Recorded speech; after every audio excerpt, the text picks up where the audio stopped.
Belgique ou France, l'abandon n'a pas de frontières. En lisant l'article de RTL Info, j'ai remarqué qu'on repousse toujours plus loin la connerie humaine. Tu rates un avion ou tu rates ton chien. Parce qu'en Belgique, pas de suspense. Paco, un American Bully, donc brachycéphale, a été refusé à l'embarquement par la compagnie. Je t'explique pourquoi à la fin. Mais là, rebondissement façon cœur en soute, Madame prend quand même son vol et Paco prend un taxi. Direction refuge, comme si on pouvait cocher livraison rapide, laissée à l'accueil.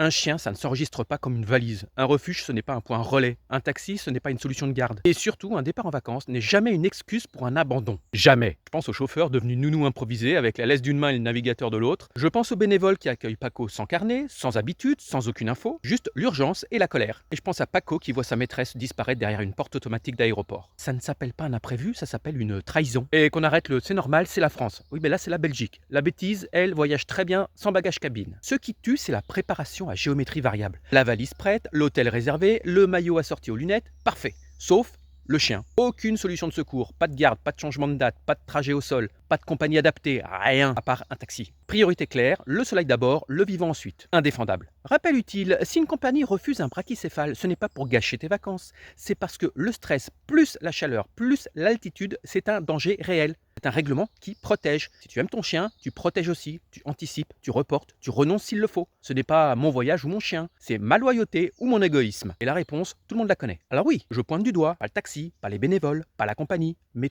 toi qui as choisi la facilité en l'emballant dans « je n'avais pas le choix ». On a toujours le choix. Le choix d'assumer, le choix de dire « je ne pars pas aujourd'hui », le choix de commencer sa responsabilité avant la porte d'embarquement. On nous dit que Paco va bien, et tant mieux. Mais il devrait même pas être là, il devrait être à tes pieds, pas dans un enclos inconnu parce que tes pieds, eux, ont couru vers la porte d'embarquement. Si tu peux planifier un vol, tu peux planifier la sécurité de ton chien. Si tu peux rater un avion, tu survivras. Un chien, lui, ne rate pas son humain, il le perd. Et cette perte te marque plus longtemps qu'un timbre sur une carte postale. Moralité, les vacances passent, les publications s'effacent, mais la manière dont tu traites ton chien, ça te définit. Aujourd'hui, ce n'est pas la météo qui est honteuse, c'est la décision. Qu'on soit en Belgique, en France ou sur la Lune, l'abandon ne sera jamais un contretemps. C'est une défaite morale et c'est la tienne.